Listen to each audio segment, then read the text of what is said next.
Hello, everyone. I'm Dr. Darsh Shah, And I'm Dr. Altamash Raja, and welcome to Medicine Redefined. a podcast where we will explore the often overlooked but necessary components of health, what we consider to be the fundamentals. We will investigate topics and practices that can give you and your patients the best chance to optimize a healthy lifestyle. It's time to move the needle forward and put the health back in healthcare. Our guest today is pediatric dentist Dr. Deep Shah. Dr. Shah received his dental degree from the University of Pennsylvania School of Dental Medicine. He further trained in pediatric dentistry at the Children's Hospital of Pittsburgh. He is currently residing and practicing in the Philadelphia area. Our conversation begins with talking about tongue ties and what we can do to help babies better latch on when it comes to breastfeeding. We then transition into all things oral care. So whatever you can think of, we talk about it. Cavities, brushing and flossing, mouthwash, and even the debate on fluoride. We hope that this episode provides a generalized but in-depth approach when it comes to not only taking care of our own oral hygiene, but also our children's. Enjoy. Deep, welcome to the show, man. What's up, guys? Thanks for having me.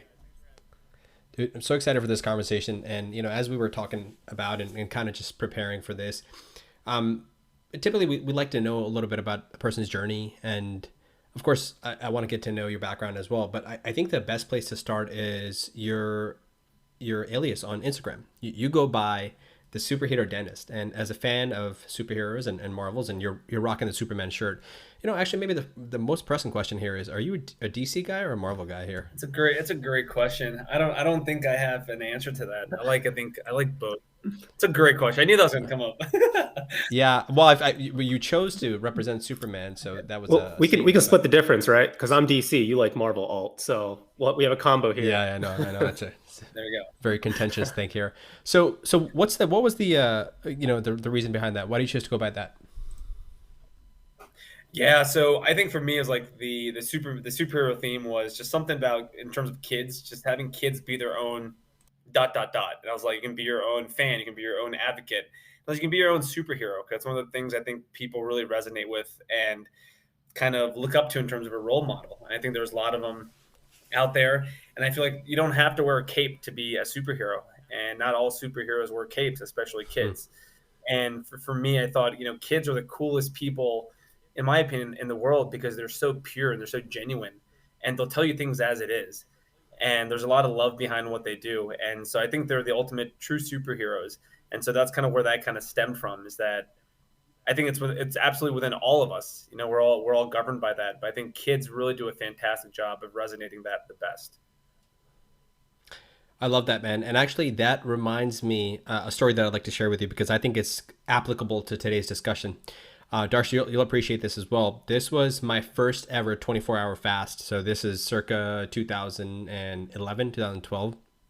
And Darcy, you probably know this, you did a lot, is when you're fasting for a long time, and especially if you're not, hydrating appropriately, your breath and just it smells, it starts to be very, very interesting. And so this is me coaching and working with our kids from 7 to 12 years of age. And I think I was working with maybe 8 or 9 year olds at that time in that class. And we were working, and I was demonstrating a technique to somebody, and I got within the vicinity of one of my athletes at the time. I'm like, when was the last time you brushed your teeth? Now, this was an 8-year-old, and man, that cut really, really deep. And I just realized, these kids haven't been taught how to lie yet, or tell white lies. So with that, Deep, tell the audience a little bit about, who you are. You alluded to working with kids, but, what's a little bit about your journey, just so people have some context. Yeah, so I like to say, I'm a human being. I'm a father, I'm a son, I'm a brother, I'm a friend, I'm a colleague. And then I think that kind of defines who I am, right? I love hiking, I love tennis, starting to get into golf. And yeah, by the way, I'm also a pediatric dentist, but it doesn't define, being a dentist is what I love. It's what I'm passionate about, but it doesn't define who I really am at the core. My journey, though, started at an early age in terms of what shaped me going to medicine. So I was a leukemia, quote unquote, survivor. I had ALL, or acute lymphoblastic leukemia, at the age of 2. I've been in remission since the age of 5, so it's been 30 years. But even though I don't remember too much of those early days, I do remember vividly the tail end of that, especially going into my early adolescence. going to see my hemonc team and seeing the oncologist over at St. Christopher's, Dr. Halligan, who is actually still there, remarkably serving the kids in that hospital. And I think just the love, the compassion, the empathy that I received, my family received, really hit me, especially as I turned like 15, 16. You can't really start to appreciate certain things at a very young age. But as I was starting to make college decisions and thinking about what I wanted to do, I think going into these appointments and realizing, hey, I'm actually not hooked up to an IV pole. Like, hey, actually, I have my hair. I'm not bald. Hey, I actually will be able to reproduce, even though I didn't know at the time, and have kids. And there are some kids there that will never have that opportunity. And I think that really, really hit me hard at that point in time. And seeing was believing. You know, at first you go there, you're worried about the Nintendo games. They got a sweet system, they got the fish tank, and that's what you focus on. And then as you get into adolescence, you're like, all right, let me start looking at my surroundings a little bit closely. And when you're able to take all those images and see these kids that are walking around with an IV pole, but the place that they're in is like almost like a beacon of light for them.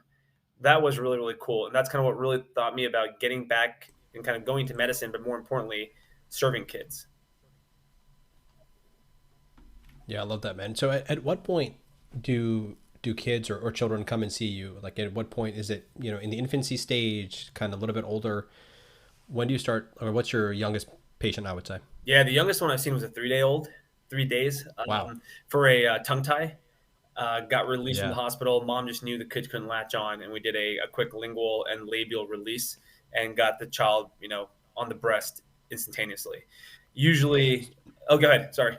Yeah, now I was going to say, so some people might not be familiar with that term. You want to elaborate a little bit on Yeah, what tongue tie absolutely. is? Absolutely. So, a frenectomy is kind of the removal of remnant tissue or excess tissue. In humans, there's a couple spots you can have them. The most prominent ones are under the tongue, called the lingual frenum, or you can have one right on the upper lip, called the labial frenum. Other areas that are not so common are on the lower lip, which is called the lower labial frenum. You can have some against the cheek, which are called like buccal frenums. But the first two that I mentioned are the most common, and they can really present an issue or problem in terms of the latch a child would have on the breast or on the bottle. And as a result, they're not able to undulate their tongue well and express milk, whether that be breast milk or formula milk. And it can lead to a lot of problems in the child, such as like aerophagia, where they're taking in air and milk, and you get this false sense of satiety. So these kids tend to Hmm. cluster feed a lot more, where they're getting hungry every 20, 30 minutes instead of having a solid feeding and then not being hungry for another 2 to 3 hours. They can present with blisters on their lips. They're just very irritable and quote unquote not happy babies is the best way to explain it. On the mom end, you can get a lot of discomfort and pain upon the breast, whether it's the upper or lower part of the breast. You can get crackle nipples, sore nipples, bleeding nipples, mastitis, which is clogged ducts. As a Hmm. result, they can't express the breast milk. So there's an onslaught of like different types of manifestations, negative presentation, so to speak, that can be presented both in the mother and the child. And sometimes relieving these tissues can help facilitate that process. Now, what is the indication, though? I know you mentioned some of the things that could go wrong, but at what point? I mean, this is a surgical procedure, That's right? correct. Yes. And so, of course, it comes with risks and possible complications. And so, how do you weigh and what's that conversation like? And at what point does it make sense for somebody to do that? Sure. Yeah. So I look at this from a functional standpoint. So everyone has a tie. Otherwise, your tongue would be, you'd be like Goofy from Mickey Mouse. Ooh, and your tongue would just kind of come rolling out. So that frenum really kind of keeps your tongue grounded in the floor of your mouth. And same thing with the upper. You need one just to kind of have that nice aesthetic look to your upper lip. I look at it from a functional standpoint. So is the child, when they're infants, are they able to latch? Are they having a strong latch? Sometimes I'll use my pinky and I'll see if they're able to undulate. I'll look at anatomy. So when the child's mouth is on either the mother's breast or on the bottle, it should kind of look like a C, but like a V. So you don't want it to be too much of a C where the lower and upper lips are impinging upon the breast. You want it to be more of an open or a fishy mouth, I call it. So I'm looking at that. And I'm also taking into account the medical history and also just the symptoms and discomfort or kind of signs that the parents are seeing as well. And taking all that into consideration and doing my own exam to determine whether one is necessary. Sometimes both are, sometimes it's just one. Sometimes it's neither. And I think the child has a strong latch and it could be some other motor functions and kind of strengthening of the tongue exercises that might be involved with a myofunctional therapist. Yeah, I mean that's a great point. Now, I imagine, breastfeeding and just that aspect of latching on. I mean, that's a very sensitive topic, and it's near and dear to many of the new moms, their heart, and it's challenging. It's very very difficult having a new, not a newborn now, an infant, my first child. I know that there's, you have to be prepared for that type of stuff. Do you find that, well, maybe functionally it's not an issue where a child can latch onto the bottle appropriately, but it's really just the breastfeeding component where a new mom, because they have, I don't want to use the word guilt, but they're really interested in doing the breastfeeding component because I think it's pretty clear at this point the evidence supports that there are a host of benefits for that, right? 100%. Do you find that that can be is that an indication at that point that even though they're latching well, functionally it's not an issue, you're still getting the appropriate nutrients and that kind of stuff, but really just for the breastfeeding? Is that ever an indication? It is. I'll ask parents kind of what they want at the end of the day. If the mom just wants to have a better latch, a lot of times they go hand in hand. So if the child is not latching well, um, there is some type of kind of sign or symptom that presents itself. Very rarely will a child, be able to latch on and express the milk properly, and there's no and if there's no issues, like you'll know it. If the child latches on well, you have a great seal, and because there's a good seal, all the other manifestations don't present themselves. But if I'm answering your question correctly, if a mom wants it just to help her on her end, the child's feeding okay, but the mom is having some discomfort, is that kind of what you're alluding to? Well, it could be either way, right? I mean, maybe I was thinking that sometimes kids have difficulty with the breastfeeding component, but they can bottle feed just fine, Uh-huh. right? And so just from that aspect of it. Yes. So that's actually a great point. So that's actually a really, really good point. In my opinion, and every situation is different. Like some parents just have to go back to work in 2 months, and they can't sit there and continue the breastfeeding journey as if they want to. I think bottle feeding gives a very false sense of security in terms of the latch because it takes away proprioception that the mother otherwise usually has, and that proprioception of the child's mouth on the breast gives a lot of information, um, and that's the biggest key and the biggest indicator between moms who have breastfed and those who haven't. Once again, there's no right or wrong way, but I know a lot that would like to feed a just from the context standpoint, and b from the health benefits, which are tons as you were alluding to. In the event we don't catch this early on, the good thing here is that the situation or kind of the presentation will catch up with the child down the road. And Hmm. so just because we miss it, let's say at the early infancy stage, if you still have a pretty prominent tongue tie that was undiagnosed or not caught, the child, for example, may start having a little bit of speech issues as they Okay. start to master phonation and dictation, which is generally around the age of 7 or 8. So, for example, what I mean by that, like your tongue, when you're saying words like thunder, 31, 32, or rabbit, your tongue will make contact with your upper teeth, and those kids who have a strong or prominent frenum won't be able to say thunder. They'll say thunder, 31, 32, 33. And you get more of an Elmer Fudge type of sound. Roger Rabbit turns into Wodger Wabbit. You get a W substitution. So kids are really remarkable. They're great at substituting certain things, but you'll really start to understand, you'll be able to catch speech and phonation right away. Now, the other thing you might notice is mouth breathing. And a lot of kids will mouth breathing. So one of the things that I always say is tongue tongue up, lips closed, healthy breathing through the nose. And everyone should be breathing through their nares and their nasal passages, just to promote, like I said, nitric oxide, vasodilation, all the good stuff that comes with that. You'll see a child possibly open mouth breathing a lot, which is kind of one of the reasons also in today's day and age, you get a lot of these kids who start growing long, they get more of an elongated or a dolichocephalic facial profile with mouth breathing. And those are some things that you can catch early on. Sometimes the tonsils might be very inflamed constantly just from the amount of bacteria and mouth breathing that's going on. And sometimes parents will just hear them snoring or catch them mouth breathing. So these are the questions I would ask them as well in the event they were bottle fed and or they were misdiagnosed or not caught early on.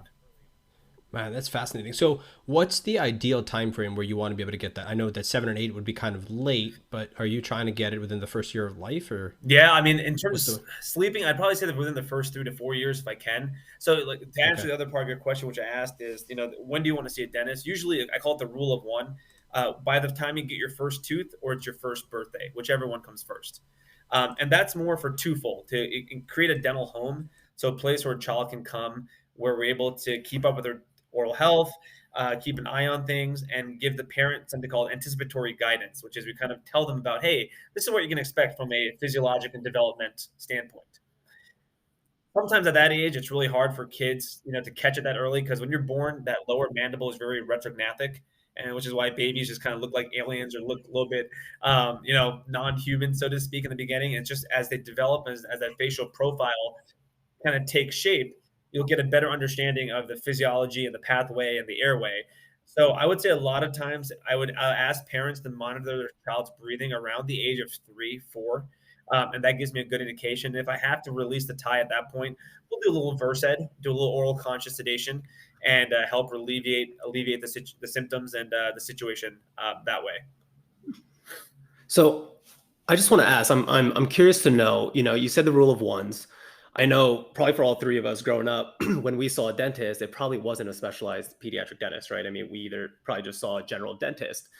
I would assume that pediatric dentists now is a growing field. More and more people are becoming aware of it. And I'm sure even like pediatricians and, us in medicine are also promoting parents to say, hey, now that, you have your first tooth or you're 1 years old, go see a specialized pediatric dentist.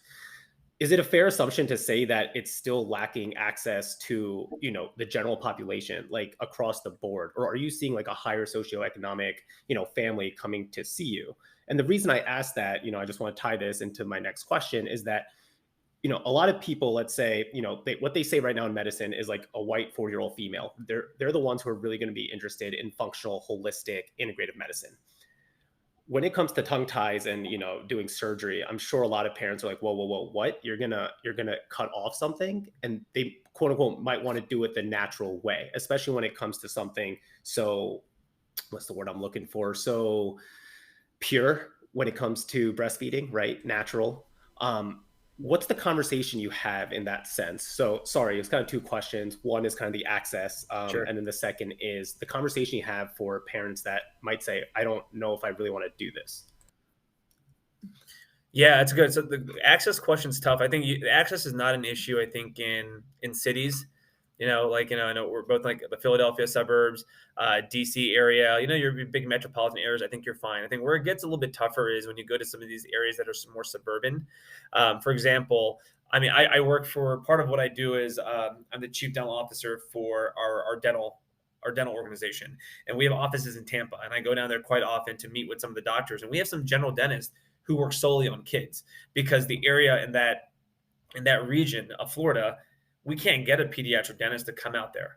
And so we're relying on general dentists who really like working with kids to see them. And it's kind of we're stuck between a rock and a hard place because we still want them to be seen by somebody. Um, and I'm not saying unfortunately, because some our dentists are really fantastic and they love what they do and they're good at it. But in some situations, it's tough because the scope of practice and the depth of knowledge of not going to residency can hinder that ability. Like you were mentioning, Thershan, in terms of access, and they're not seeing a specialist; they're seeing someone who's trying to do their best to fill that void. Um, the second part of the question, I think in today's day and age, I haven't had many issues in terms of talking to a parent in convincing them if they need to do the frenectomies. I think the days of using a 15 blade and a scalpel and the scissors, blunt end scissors and blunt dissection are gone. So I use a CO2 laser, which is fantastic. It's just quick, easy. It takes me 3 seconds to release a tongue tie, and it cauterizes the nerve ending, so there's no discomfort, no pain. Like you could have orange juice or squeeze a lemon there, and the kid's not going to react to the discomfort. And the healing is so quick. And so I think having that, and a lot of actually the parents come and seek that because they know that we have a laser. In the hospitals, the ENTs are still using the scissors and the Hmm. scalpel, and they're intubating the child. They're putting the child under GA to do these procedures in a hospital setting. And so that's the other thing here is that I don't have to intubate them for something that's so quick. Um, It's not a right or wrong. It's just I think the scope of medicine where they're working with the throat and like that whole nasopharyngeal area. If they're under GA, I think it makes their life easier. The kid's not a moving target, and you really in the world of ENTs, you really don't use a laser because of the risk of airway fires. And so, using a laser, I don't think is something that ENTs prefer to use, given their scope of practice and a lot of the things that they do. That where using a laser is more of a hindrance. But in my field, it's fantastic because I'm not working back there. I don't have to worry about an airway fire, and so I think it's just kind of the knowledge, which I think a lot of parents, surprisingly, are aware of. So is this procedure? I know we're spending a lot of time on this specific, but there's other things we want to talk about, and we will. We promise for those listening. But is this procedure primarily bread and butter for pediatric dentistry versus ENT? Like who does more of this? Good question. I think it's definitely shifting more to pediatrics now, pediatric dentists, and I think the ones that do it.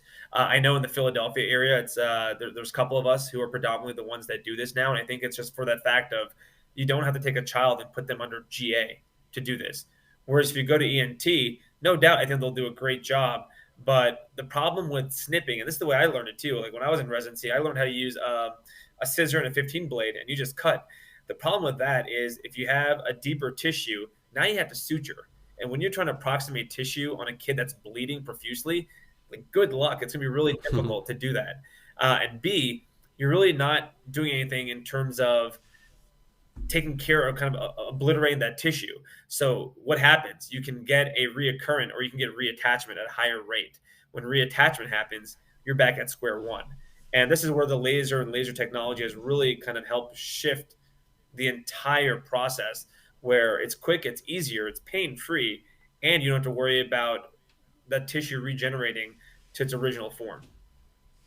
Yeah, I mean, much like anything else in medicine, heading more to less invasive procedures is the way to go. And so, is this somewhat of a novel, the CO2 laser novel procedure that, they haven't quite caught up yet? Or like, what are other risks? I suppose I'm trying to understand a Yeah. little bit better why more people aren't doing this. Yeah, I think it's a question you had actually earlier. In terms of risk, there's really no risk. I mean, the only thing with CO2 is if you go crazy and you don't know your anatomy and you're just kind of like thinking you're like Cyclops and going at it. I mean, you can really hurt some of the underlying tissue. Now, granted, the good thing with these frenums is everything's visualization. So it starts off as like you have this like little tissue that hangs out. Sometimes it looks like Spider-Man shooting out his web from the bottom. And as you cut, this kind of becomes a diamond. So it's like almost like it's like you form a diamond, and it's very very hard to miss. It's one of those things that as you're cutting the tissue, you'll feel it. There's a lot of proprioception as you're using the laser. You'll just feel the tongue all of a sudden just roll out. You're like, awesome, like I got enough. And so the only risk here is if you're not sure of what you're doing, you're just going deeper and deeper and deeper. Now you're going to some of like Right. the muscle tissues of the tongue, and even at that Yeah. range, I mean, you're in such a highly vascular area.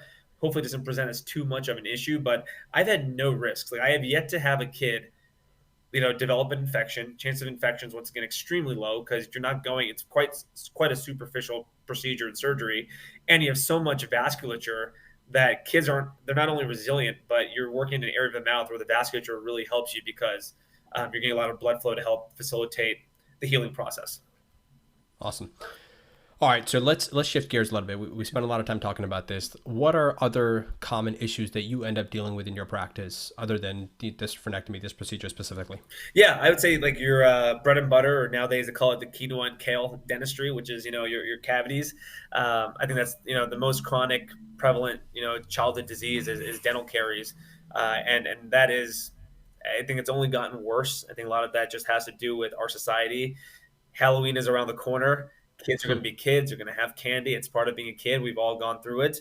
But it's also, I think, kind of just the food industry in terms of what's being put into foods in terms of ingredients. And I always say this, like if you look at Europe and if you look at the US, Europe bans close to 900 ingredients that we're still using here in the US, whether it be like, blue four, red 40, blue 5, yellow 3, whatever all those things are. They don't use that in some of their products. And we do here. Tricks back in the 1970s had three flavors, and now I think it's got like 7 or 9 different artificial flavors and ingredients since then. And so I think we're going into this process of where everything looks like eye candy, and kids love that stuff because it's blue, it's red, and I love that stuff. dude, we all love that stuff, right? Um, and the benefit for us is we've got adult teeth, so our enamel is a little bit thicker, and we can kind of brace that punch a little bit better. Whereas these kids, thinner enamel, you're not. It's just it's a lot tougher. It's a lot tougher. So diet today, I think, is definitely playing a lot of a bigger role in terms of advancements, I should say, rather, of the cavity and of the microflora and the microbiome. Why would the thickness of the enamel be important in terms of caries? Yeah, in terms of remineralization. So the enamel is actually the strongest part of our body, stronger than any other thing that we have in our body. So it does a great job of buffering against acids, foods that we eat. So if there's one formula for, I'd say, like, your listeners to take away, it's sugar plus bacteria equals acid. And it's the acid in our teeth when it turns into an acidic environment, the pH drops. That's what starts eating away and causing holes in the mouth. And that's what causes the cavities. When you have adult teeth, that outer enamel can have a higher chance of remineralization. So it's almost like you have a lot more leeway space for that cavity to break through and start the process of going into the next layer of the tooth called the dentin and then getting to your nerve. Kids don't have that ability because the baby teeth, they're meant to just be short-lived. So they have enamel, they're just not, it's not as potent. And as a result, you get less of a barrier, so to speak. So once the cavity starts forming, is there any way to reverse it, or is it now just a progression that can only get worse? Yeah, great question. You can actually reverse cavities. So there's a zone called the E1, E2 zone. Think about if you were to take the enamel and draw a dotted line at the halfway point. Anything on the outer half is reversible. Anything that encroaches within the 50% or greater than 50% line will start to kind of pick up momentum and speed. So in the dental world, if you're within the E1 area, the E1 lesion, we can watch that. You can remineralize that, whether it's with toothpaste, whether it's flossing. Once it crosses that point, you have a little bit of time. It's not going to just kind of overnight explode on you, but now you're looking at, I call it like a snowball effect. You have a snowball, and now you're going to start to get an avalanche. A snowball's picking up speed as it goes downhill. The goal here is to not take that process and make it a black diamond. You want to keep it a bunny slope. And the way you keep it a bunny slope is obviously good oral care. But once again, a lot of water and diet. I think diet is one of the most underrated things. Genetics obviously plays a role, but back in the day, everyone attributed brushing your teeth and cavities as a really, really big process. If you brush your teeth 2 times a day, 2 times every time you brush, and say you brush twice a day, which is the average time, that's 4 minutes out of 1,440 minutes in a day. That comes out to less than 0.3% of your day you're spending brushing your teeth. Why do I Did you do that math right now, or have you done this before? I kind of did that right now. I knew it was in that ballpark. And so that kind of tells you right there that brushing is great. It's important, but being less than 0.3% of your day, is it really that important? In my opinion, no, it's not the number one most important thing. Your diet, what you're drinking, how often you're feeding and snacking is so important. And the reason I bring that up is if you're going to brush, I say, if there's the most important time to brush your teeth, it's night brushing. People do not miss night brushing. Don't do it. It's the most important time to brush your teeth because when you go to bed at night, if you're mouth breathing or if you're sleeping and your body's relaxing, you are starting to slow down salivary production when you sleep. And if you have food remnants or particles left in your mouth, that's when that sugar plus bacteria equals acid. And that acid really starts to really take effect at night, especially in a drier environment. So this is why the last thing you want to do before you go to bed is brush your teeth. If you need to drink something, have water, but you really don't want to have anything carby, sugary, anything like that related after you brush.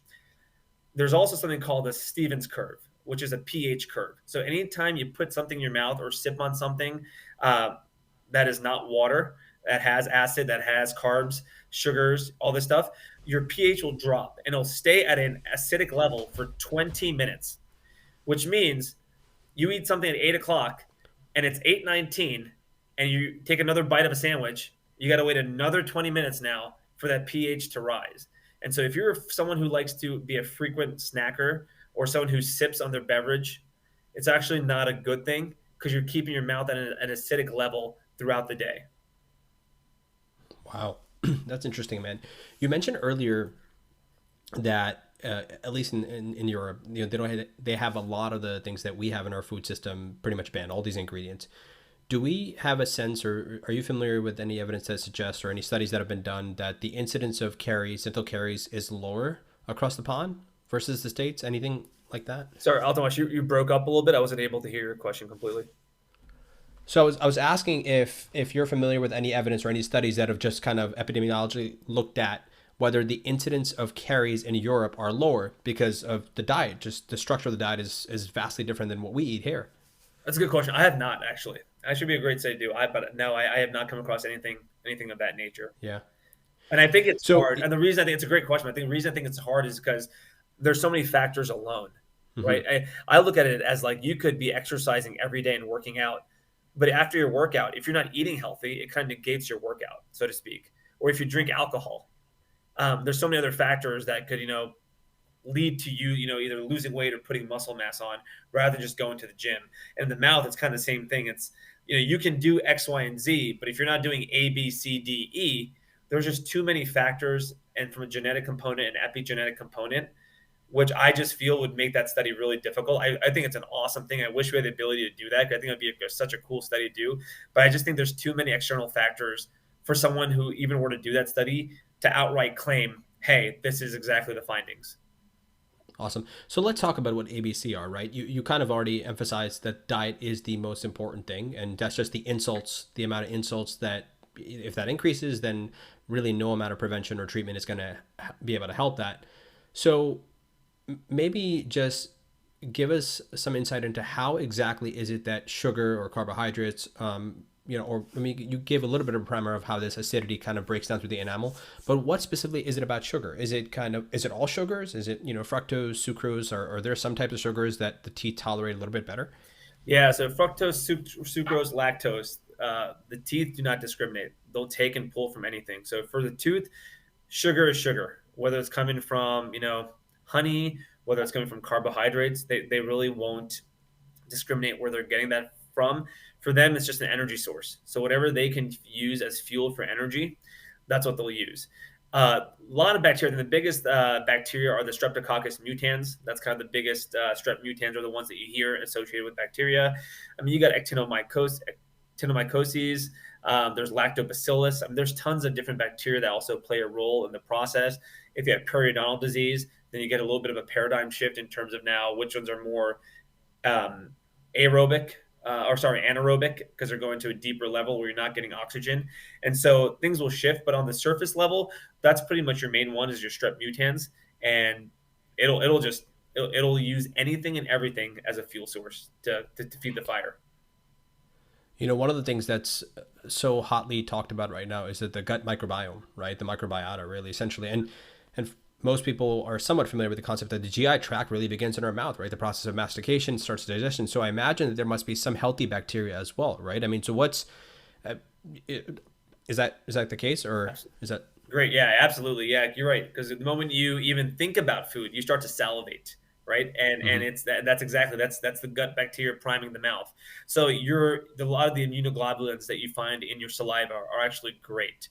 And they'll actually fight and prevent against cavities. And it's actually really cool that you brought that up, because I'll see siblings all the time, and a lot of the times they're at home, they'll eat the exact same thing. He had Doritos, she had Doritos. He had an Oreo cookie, she had an Oreo cookie, but he has 8 cavities and she has 0.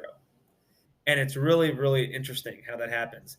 And I think that a lot of that has to do with the genetic component of just a salivary makeup of individuals from a case to case basis, and how much saliva they're producing, how thick is the saliva, components of the saliva, that can all help in that process. Nice. So let's start talking about oral care, right? And what parents can do for children, and what we all need to do from a pediatric standpoint as well as adults. So one of the things you mentioned was brushing, right? Twice a day, once in the morning, once at night. You recommend electronic over just a manual, or is there really a difference? Yeah, good question. I think if you're, I like the electronics. I think they're easier to use. I think they do a lot of the rotary stuff for you. Obviously, kids just don't have very good dexterity. So if they can get something in there that kind of goes at a higher RPM, I think they'll just facilitate and help really get the carries, I would not even carries, the plaque around the posterior molars a lot better.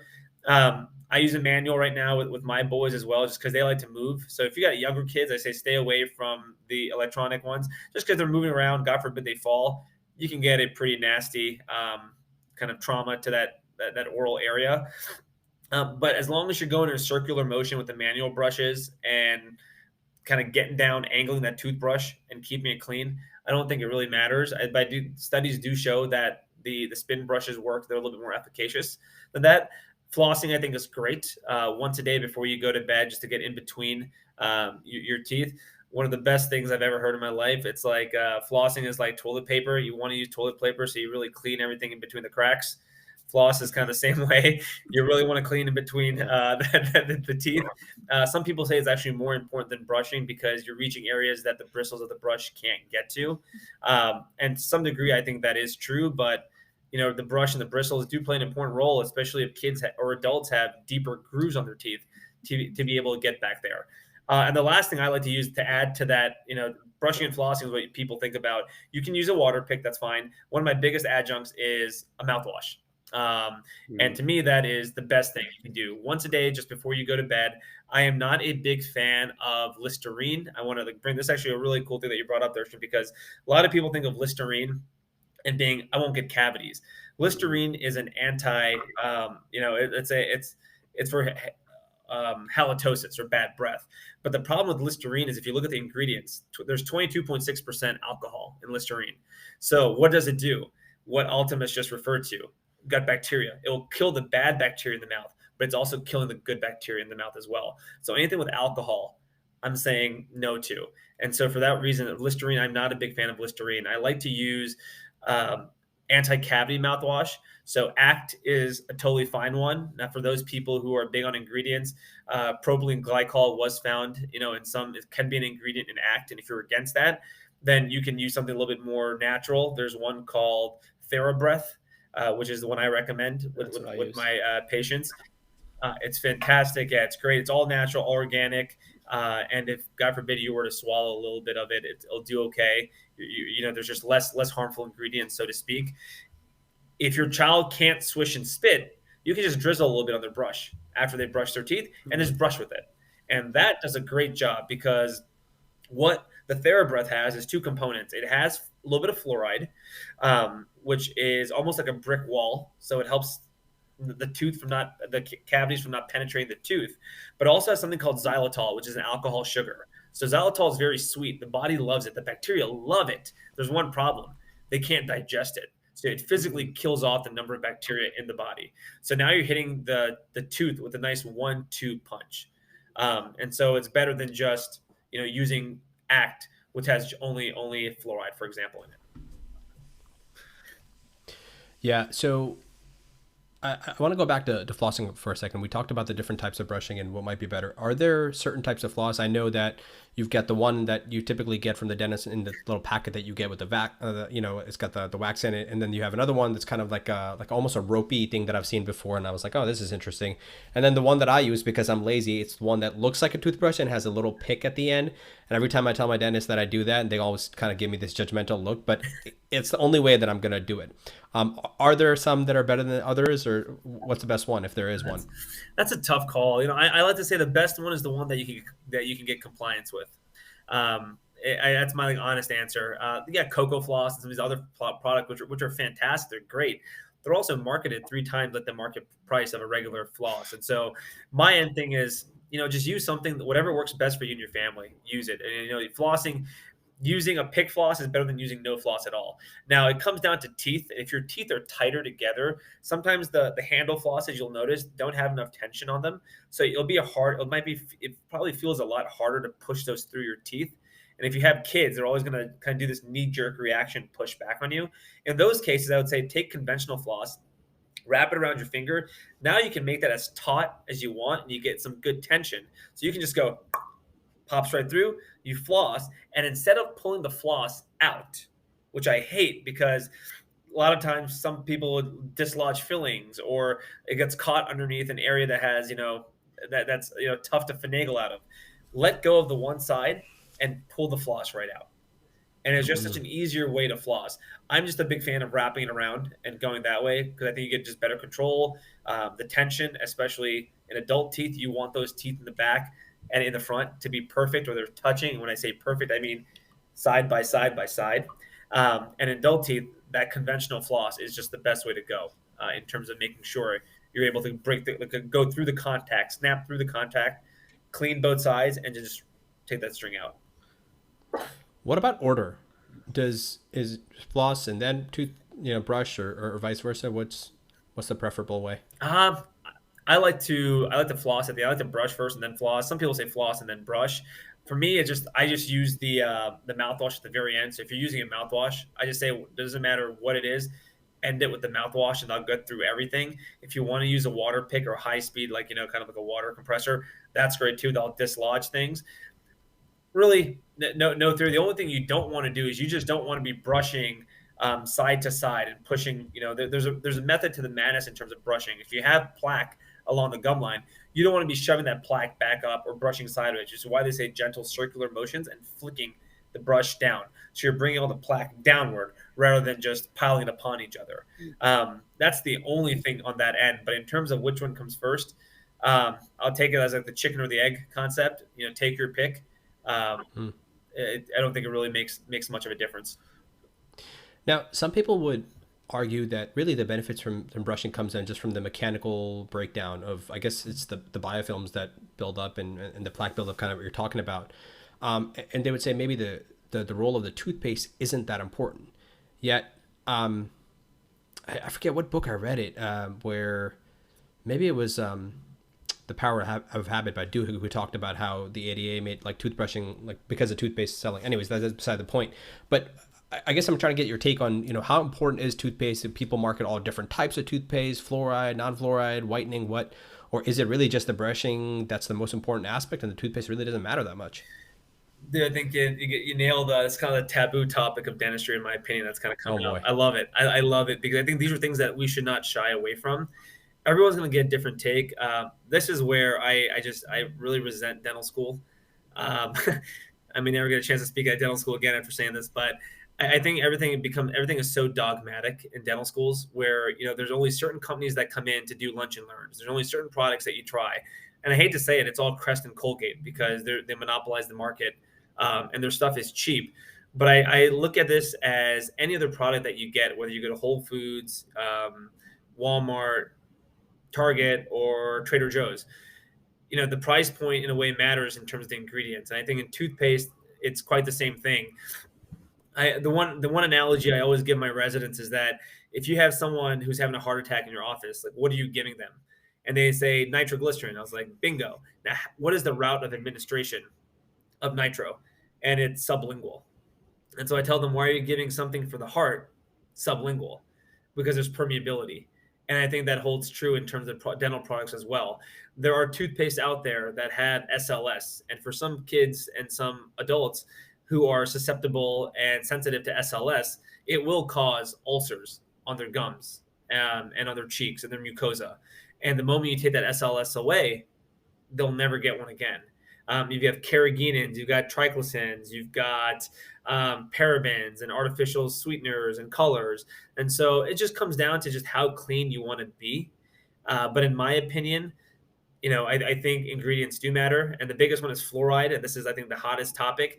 I would comfortable to say that if you ask like 100 dentists that came on this podcast, I'd probably say upper 90s would probably say fluoride, fluoride, fluoride. Whereas I'm more of the fact that you only give fluoride once the kid can spit. And the reason for this is if you look at the back of any Crest or Colgate or Arm& Hammer, what does it say? If swallowed, call poison control. So why does that have to be on there? Because of fluoride ingestion and how sick it can make you. And if you know anything about kids, if they love the toothpaste flavor, and if that's not high enough on the counter, they will go through that. And this is the reason why a lot of vitamins, for some of the vitamins I know, kids vitamins, don't put iron in them, because if the kids get into it, You just don't want to have toxicity, whether it's iron toxicity. In this case, you're looking at fluoride toxicity. So I love fluoride. I am not anti-fluoride. I love it. I just love it when kids can spit, because other than that, it really doesn't do any harm to your body. We talked about how diet's the number one factor. And if you're brushing twice a day, less than 0.3% of your time, like how much is fluoride really going to play a role if you're constantly snacking and eating and drinking? So I love fluoride. I love the topical fluoride, especially when kids come to see us in the office, because that's 26,500 parts per million, which is a very heavy dose and concentrated dose of fluoride that we're just applying topically. So I tell parents, if you go to your pediatricians, and this is where I think hopefully we can do a better job of bridging the gap between medicine and dentistry, pediatricians will recommend fluoride drops or fluoride tablets. And I'm not a big proponent of those. Because once again, I think topical fluoride, and research does show that topical fluoride is preferred over systemic fluoride. Now, I guess I'm trying to think about this, Darce. Maybe you know this because we've talked about water quite a bit before. At what point did we start putting it into the water? Because I imagine once we're ingesting it systemically, the importance of it in our toothpaste is far less, right? Do you know when that might be the case? I'm not sure, actually. Yeah, I don't know. I don't know if you know, Deep. No, this is tough because this comes down to dosage and concentration, which is another point, which is very, very, I think, misleading. We are so worried about dosage of fluoride, or sorry, concentration of fluoride, that we're not looking at dosage, which I think is equally important, if not more important. So in the U.S., like some areas can be concentrated, water can be concentrated from 0.7 to 1.2 parts per million of fluoride. Well, that's a big difference. If you're getting like 1.2 and I'm getting 0.7, all of a sudden, now we know the concentration, but now dosage matters. Like if you're drinking 0.7, you can get away with drinking maybe a few more cups of water than I can before I reach a toxic level. And so that stuff is just, like I said, to me, that there's a big misunderstanding and misleading part of this where people don't look at both equally. We're too focused on the numbers and the concentration rather than the dosage. Yeah. Are you ever worried about like fluoridosis? Is that something common you see more now with like children, given the systemic effects? I know that's something a lot of dentists who are, quote unquote, anti-fluoride may talk about, where I think it might be Japan who doesn't fluoridate their water. And I don't know, don't quote me on this all too much. I don't know if you want to look it up, but I think they have like less cases of like, obviously fluoride toxicity, but also just fluoridosis in children over there compared to the States. I think you're right on that, because I did read something very similar to that before. I would say I see a lot more fluorosis. I have seen it. I have seen it a lot more in the Asian population, so the Indians and the Chinese that just moved into the country. I'll get a lot of South Asians that have just moved to the area. I'll see a lot of kind of fluorosis or hypomineralization on their teeth, and people from South America, the Brazilians, Colombians, where fluoride is more naturally occurring in their water. So instead of like 1 part per million, they might have 3.2 parts per million of fluoride in their water. And this is another example of like, where less is more, less fluoride is doing more for your body. And in a case like this, where these guys are having more and it's doing less for their teeth, making those teeth have fluorosis. And so I see it a little bit time to time. I see more hypoplasticity or some areas of the teeth that are a little bit more wider or hypocalcified. Hard to say whether that's due to trauma, whether that's due to maybe the mom ingesting a lot of fluoride. It could be from the baby having, formula. And that's the other thing here. The biggest takeaway here is formula has so much fluoride that our bodies are smart. Our bodies know how much is enough. But with having formula, you have a lot of added fluoride in formula. And once again, coming down to concentration versus dose, these kids are getting dosed almost 100 times more fluoride than their body needs. Yeah. So I know something with toothpaste, right? Especially if it's anti-fluoride, some of the toothpaste will have something called nano-hydroxyapatite, and then silver something. I can't think of that second word. Can you explain what those two ingredients are? Yes. Yeah. You have oh my gosh. So you can have silver nanohydroxy, silver nanoparticles, or silver nanohydroxyapatite. Okay. Yeah, so hydroxyapatite is great. It's actually one of the toothpaste that I use. It's called Risewell. There's another one called Boca. There is another one called Coral, which has the silver nitrate. Silver is an antibacterial. So when you have like nano silver particles in the toothpaste, it really helps against bacteria forming bugs or bacteria forming variants that can try and stain the tooth or cause cavities in the teeth. I love hydroxyapatite. It mimics a tooth structure the most closely. So it's about 97% ish or so in terms of mimicking hydroxyapatite, which is kind of the natural formulation of the tooth. And so that toothpaste is kind of up and on the rise because of the properties that it has to natural tooth structure. Yeah, absolutely. I mean, I've been using Coral. Coral, Yeah. Coral is one. Yeah, I've been using Coral Yeah. since you told me, and like I've actually noticed a pretty difference in like my shade, getting whiter without having to use any type of bleach products, out like Crest strips or anything. So I can definitely vouch, for that company at least. That's the only one I've really tried. I do want to ask you, one of the things that I wish as our generation growing up was allowed to chew gum in school, right? Especially because a lot of them now have xylitol, and you just touched on xylitol and how that can be helpful, but also from the point of mastication, right? And James Nestor talks about this in his book Breath, where in the beginning of this podcast episode, you talk about how we're getting elongated structures, we're not getting as dense as bones. Either, because we're just not chewing our food as much as we used to evolutionarily. Everything is processed, it's softer. So take us through like how gum can help, and if that's something you actually recommend to parents for their children. Yeah, so I actually do recommend gum at an age where it doesn't become a hazard and a swallowing risk. So 5, 6 for some kids a little bit older, but I do like gum for the fact of what you mentioned.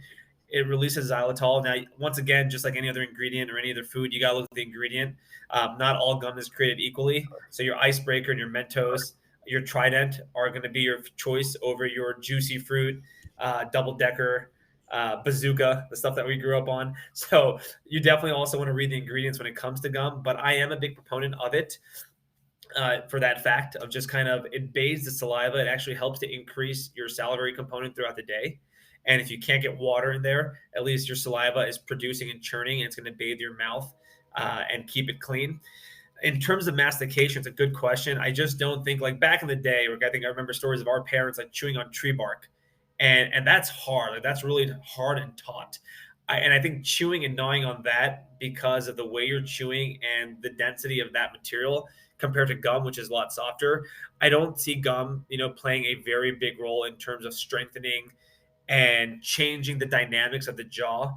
Where if you look at these skulls that are coming from Africa, they're able to fit all 32 teeth because of their diet. So I don't think that just chewing gum alone is going to completely change the look of and the structure of the mouth. I think that's going to just be a whole kind of revolutionary diet change in terms of less processed foods that we're eating. But I do see it. I do see the help, and I do see that the role it plays in terms of decreasing cavities from that standpoint. Deep, you mentioned earlier how the oral mucosa essentially serves as a conduit to other organs in our body, right? The heart, especially. What do we know about the role of our oral mucosa, oral health, and other systemic illnesses like, comorbidities or just really metabolic health, diabetes, that kind of stuff? That's a good question. I know that plays a role depending on, for me, it's not something I delve too much into, just kind of be given the population I work with kids. Um, the only thing I literally worry about is that for me, heart's the biggest thing. I see a lot of kids with Down syndrome, and I'm not dealing with much of the adult population. But some of my general practitioner colleagues do see, they have to make sure that from a diabetes standpoint, you can have so when you think about diabetes, you think about healing in the body. Healing in the mouth is just the same. If you have an ulcer or you have a sore, your gums are going to bleed more. And so from that standpoint, there definitely is a correlation between systemic illness and oral illness. What you will see depends upon what illness we're talking about, but things you will see can include inflamed gums, more bleeding gums. You can have more sloughing of your tissue. You can have a higher chance of getting squamous cell carcinoma, especially if you're a smoker. And so there are absolutely correlations that you can potentially catch right off the bat. It's just in terms of the specific illness, I don't know. I'm not your best resource in terms of which illness is associated with which causation, just because I think you're going to see a lot of these more comorbidities in an adult population rather than kids. But there absolutely are a lot of different factors and things that you absolutely will see, though. Yeah, Alt, I think Yeah, no, I just wanted to, I mean, I think, that's sorry, what I go was ahead, gonna say. I Darsh. think Rhonda Patrick actually just recently put a tweet out about the risk of like the oral microbiome with cardiovascular disease. So there might be a new paper out on that. So I'll try to find it and link it to the show notes at least, so we can all take a look at that. Perfect. Yeah, I mean, it's conceivable. Like Yeah. we talked about, since you've emphasized the role of diet, and we've done our fair share of that as well. But again, I think it would be hard to tease out. But I imagine there are some studies, and if we can find that study, that would be really awesome. One of the things that we failed to ask you is, we talked a lot about brushing our teeth, but we didn't talk about the tongue. We started off talking about frenectomies, but during oral care, is that something that you're advising, to like tongue scraping, and that like they make these tongue scrapers out there, which are these disgusting looking things? But how do you advise patients to do that? Yeah, absolutely. And yeah, according to what Dershowitz was saying, endocarditis is a huge thing with the biggest kind of biggest correlation is oral health and endocarditis are the two big ones that you'll hear over and over again, especially like prosthetic valves and things of that nature. Um, I love tongue scraping. I think cleaning the tongue is huge. I think our tongue has its own little biological niche of microorganisms. And so I think getting a tongue scraper is possibly the best thing that you can do for your tongue. You don't need to be aggressive, but you do, I think it makes a big difference in terms of removing that biofilm that you get on the tongue when you wake up in the morning. You can brush your teeth. A lot of the toothbrushes now have a little back end that's a little bit of a scraper. But I do want to tell people that, like you think about the mouth and saying, oh, okay, well, the mouth and the tongue have the same bacteria. They're actually vastly different in many ways. And so the tongue will harbor its own set of bacteria, which can lead to bad breath. It can lead to the papilla on the tongue being more inflamed. And so scraping the tongue in a gentle fashion, taking care of the tongue oral hygiene is super important, in my opinion. Now, we talked a lot about sugar and diet and that kind of stuff, and you mentioned the pH and acidity previously. So that actually reminds me, I got to ask you about coffee and tea, and just because I have a challenge to cutting back on those things is, how much do those types of things affect just essentially the integrity of our teeth? And is that a conversation that you find yourself having? Probably not much in the pediatric realm, but I suppose you do have this conversation as maybe they become teenagers or a little bit older than that. I do, yeah. I mean, I think the worst thing, like your sodas, anything acidic, I think is tough. Um, hey, let's not lie. Like, there's definitely benefits from caffeine too. There's definitely, having black coffee definitely has benefits as well. The best thing to do is taking a straw and sipping it so it goes right to the back of your mouth. You're not going to do that with a hot cup of coffee though, but that ideally would be the best way to drink your coffee. Which is why cold coffee sometimes is, in a way, more preferable. Because of that, you're able to take a straw and kind of, said less contact with the Got a little teeth. tongue tie there, man. And you got a tongue tie there. That's right. It's only fitting it happens. You took it right out of my mouth. And so, huh? I said you took it right out of my mouth. We're just going on puns here, so. I think all that stuff is, you just got to look at, I think, duration. Like, are we going to have coffee? Yeah, we're going to as a society. We're going to have juices and Coke. Like, sure. Hopefully, like I said, you're making more of a healthier choice when it comes to those beverages. If you're having, for example, tea, hopefully you're having, iced tea without sugar, or the least amount of sugar as possible. Because now, not only you're having an acidic beverage, you're having one that has sugar. So you're adding like a double whammy to it. At the end of the day, I think it just comes down to duration. And time. Like, if you're going to have coffee, try and finish your coffee within a reasonable time frame. You don't want to sip on it. You don't want to keep that mouth acidic the entire time. Same thing. Let's say if you have a child and you want to give them juice or milk, give them 4 to 6 ounces of milk or juice at mealtime, and don't mix it with water. I think one of the biggest things that people will do is they'll mix things, right? They'll take this much juice and they'll mix it with like this much water. And like, oh, I'm giving my kid like, less, it's not as sweet. Well, it's not as sweet because you diluted it, but guess what? You didn't change the amount of juice, the amount of sugar concentration. It's still the same. Only thing you did is you added more water. So you've increased the volume. So it's take longer time to finish the same concentration of sugar. So, which is why I will tell parents, if you're going to want to give them something, give it to them straight like a shot. Let them go at it for like breakfast, lunch, or dinner, and then throughout the day, let them sip on, on water. Well, I guess that strategy could work if you just dilute it enough that the child just can't consume the entire volume, right? Then maybe Yeah. I haven't tried this one yet because, but I will report back to you once I give that a go. The other question that you mentioned black coffee, and that is my preferred method, but the issue with staining of teeth, right? That's another one. So, what are your thoughts about? So, one of the ways to kind of fix that is, of course, teeth whitening, and there's some mixed messages out there, and people have different feelings about it. So, where are you on that? And is there a right way to do it? Is that something that you do? Yeah, so if you're gonna have coffee, the one thing I'll say is don't brush your teeth right afterwards. I just want to make that very clear. A lot of people drink coffee or drink beverages and be like, "Oh, I'm gonna brush my teeth."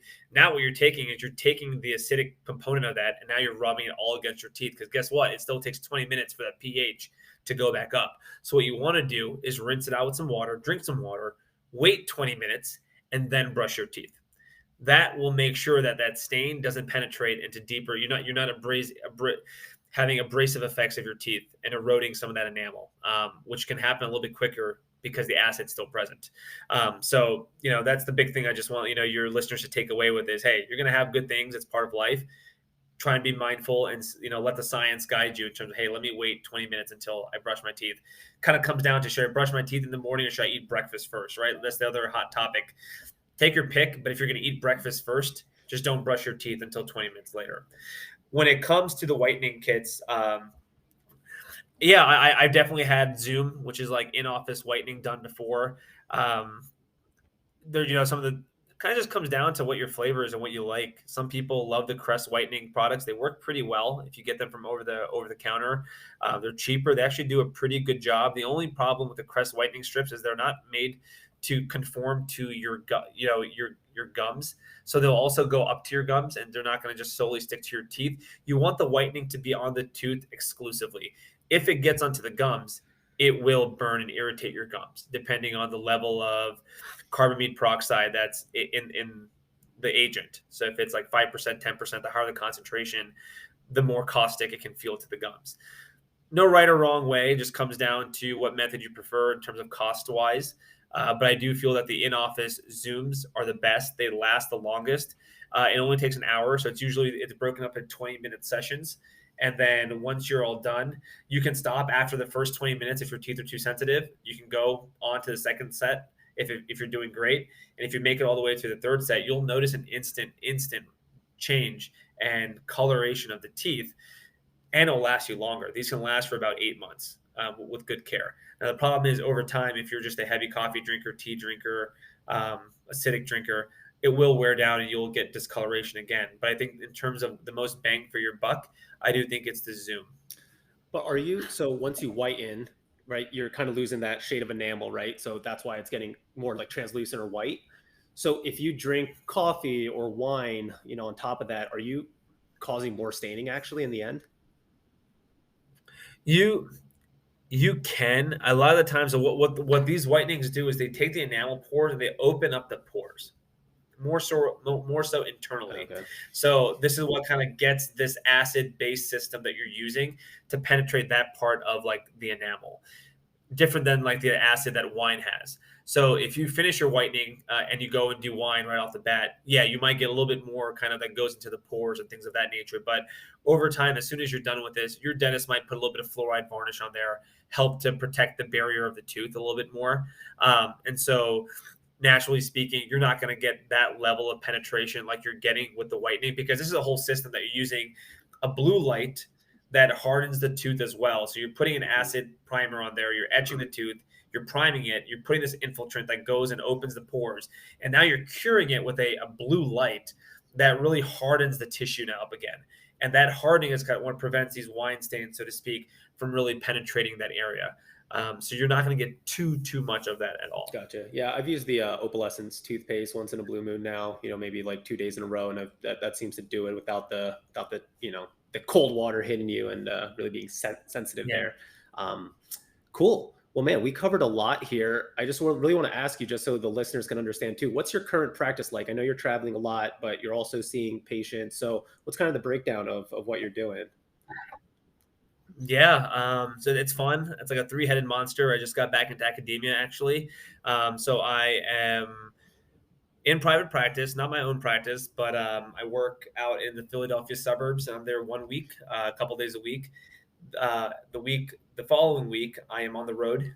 So I'm the chief dental officer of Oak Dental Partners, which is like an up and coming DSO, which stands for a dental service organization.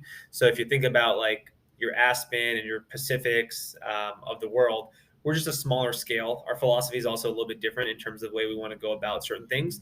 But we're essentially a dental service organization. And then I'm also at Penn, and I'm working with the residents, which I kind of really missed. I took a little hiatus in May, so not too long of a hiatus, but I run their oral conscious sedation program and help with the laser usage with the residents so they get exposure to that stuff. And it's fun. It's just really neat. It keeps me on my toes. I like to see kind of where the private practice world is transitioning. It's kind of neat to see where medicine's going out in the real world, but it's also good to have that foot in the door with academia and just kind of see the academic and the science behind where things are going, and then to be able to shape young minds that are coming out and for them to become their own superheroes is kind of neat. So it's a little trifecta, and it keeps me on my toes. It's a lot of fun. Nice. Can I suggest a fourth idea here? You can maybe give some tricks Yes. to Tom Brady. He could use a little blue 40 play action, maybe a yellow 5 as well.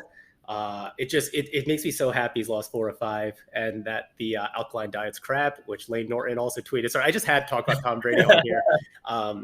So yeah, that he might need a new trainer or diet coach. So Deep, that's your fourth gig right there. Got you. Brady. Great. Nice. Blue 40. Yeah, exactly. I got you. You can use it.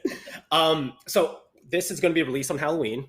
So it's going to get into the hands of a lot of people out there who may have kids. And so, can you just give us like 3 of your pearls that parents should watch out for or take action with their children when it comes to Halloween and the candy? Yeah, that's great. Actually, good question. Like I say, the one that comes to my mind is if it's sticky, it's icky. So try and avoid things that are super sticky for your teeth, right? Simple, easy, and fun. It's something that your kids can kind of recite with you. If it's sticky, it's icky. 2, moderation. Let kids be kids. I think we all grew up that way. So candy's part of the process, part of the fun. It's part of just enjoying life. Just keep it in moderation. Don't let your kid go in there and just like empty out half of their candy that night. So keep an eye on things, read the ingredients, so to speak, and just if you're clean about that and you care about that stuff, just be very vigilant and mindful of what they're eating. And then the last thing is this is the time. I love you guys, but part of my job in healthcare is I don't want you to keep coming back to me with cavities. Halloween is what keeps my doors open 3-4 months down the road, because it takes time for these cavities to kind of matriculate and mature in advance. Brush your kids' teeth and floss. Important, super important, especially nighttime. So that nighttime brushing, like I reiterated, it's the most important time, but especially on Halloween night, make sure moderation after moderation, just brush and floss and use a mouthwash to kind of keep things at bay, or at best as you can at bay. Perfect. Awesome, man. Well, anything that's coming up for you? Like what's next? I know you just, you're back at Penn. You're pretty busy, but is there anything that you're looking forward to within the next, couple months or anything? Good question. Nothing really. I mean, I'm just at that point right now with my boys. It's been a lot of fun with them. They're 5 and 3, and they're kind of understanding and, just kind of more playful. So I think spending more time with them is great. Maybe a vacation or so coming up in the near future, just to kind of get away. Looking for a babysitter, actually. That's what we have to do. It's been hard pickings to find a babysitter, a good babysitter. So I'm really looking forward to getting a babysitter, just so can enjoy life a little bit more outside of the kids as well. For sure. With the misses. Well, I'm not there yet, but you could probably understand that a little bit. At least you definitely will in the upcoming years. Cool, man. So where do the listeners find you? Tell them your social media, any other websites, anything else they should check out. Yeah. So Instagram is like the only kind of social media platform I really use besides Facebook, but it's at the Superhero Dentist on Instagram, Deep Shah on Facebook. And then I'm pretty good about like responding to email. So, drdeepisha@gmail.com is my email. So any one of those 3 is totally fine. The best way to get a hold of me. Perfect. And speaking of superheroes, what are you going to be for Halloween? Spider-Man. We're doing the Spidey family. So the boys want to be Spider-Man. Dwani, my wife, she's going to be the white Spider-Man, and she's like the girl in the TV show. And then I'm this like black Spider-Man. You guys got So, you guys got to take the classic afterwards- picture. Everyone's pointing at each other. That's exactly, yes. It's gonna be a skin tight like nylon suit. So we'll see how that holds up in like 30-degree weather in Philadelphia. Nice. That's awesome. Nice. Well, Deep, this has been incredibly informative, man. I've learned a lot, and honestly, I've got another 100 questions for you, but just for the sake of time today, and I know you've got a big travel day tomorrow, so we'll keep it brief, and maybe we'll do a part 2 in the future. But thank you so much for coming on, man. I've learned a lot. I really appreciate you. And before we let you go and ask you this last question, you talked a little bit about how we have to kind of bridge the gap between medicine and dentistry, and pediatrics and pediatric dentistry, and so the question that we like to ask everybody, because again, dentistry is a part of health, oral health. We talked a lot about that. Is how do we add the health back to healthcare? Yeah, I love that question actually. Oh, I have a lot of answers to this, but I think if there's 2 things I could share really quickly. One, I think, is connection over correction. I think as healthcare providers, we're very quick to correct. And I think that comes from a sense of ego. We went through school, we put all this work and time into mastering our craft. And so we just want to give our knowledge back. But I think you have to realize that every situation is different. If you really, really want to make an impact on somebody, you got to learn to connect with them before you make those corrections in their lives, to really understand where they're coming from and understand what facet of their life truly is worth changing and what just they may not be ready for it, at least for now. And I think once you build that connection, the correction will come, because they're going to start to view you, because you're coming across more empathetic and genuine. And I think that's the best way I found to make change in my guests and my patients that I've served. And the last thing, I think I saw this, it was actually a Tim Tebow talk, and I loved it because he talks about success and significance. And I think initially off in our careers, we're so worried about being successful. But if you think of the word, successful in medicine, it can become a very egocentric word. It's about your success and how you're doing and how you're growing. But the moment you shift that success into significance, now you have an impact on people that you're serving.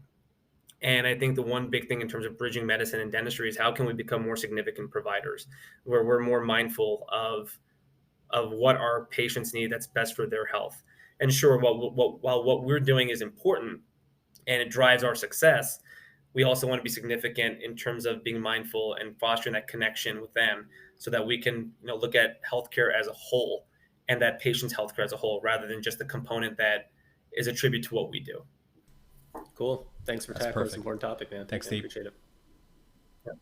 Yeah, absolutely. Thanks, guys, for having me.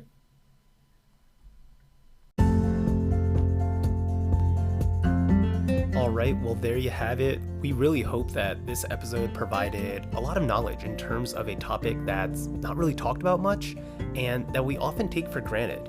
As we look towards health span and lifespan, when we reach 70, 80, 90 years old, the things that we're going to want to enjoy is communication with other people. And, we need to make sure our mouths and teeth are healthy enough to do that we don't have to require dentures, right? Even when it comes to eating food. So small things that you can do on a daily basis will definitely go a long way when it comes to older age.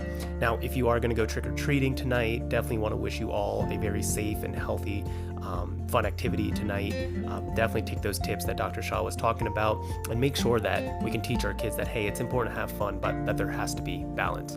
If you enjoyed this episode, please go ahead and share it with other parents, other students, other people who might be even interested in dentistry. And again, as our medical disclaimer, everything in this podcast is for educational purposes only and does not constitute the practice of medicine, and we are not providing medical advice. No physician-patient relationship is formed, and anything discussed in this podcast does not represent the views of our employers. We recommend that you seek the guidance of your personal physician regarding any specific health-related issues. Happy Halloween.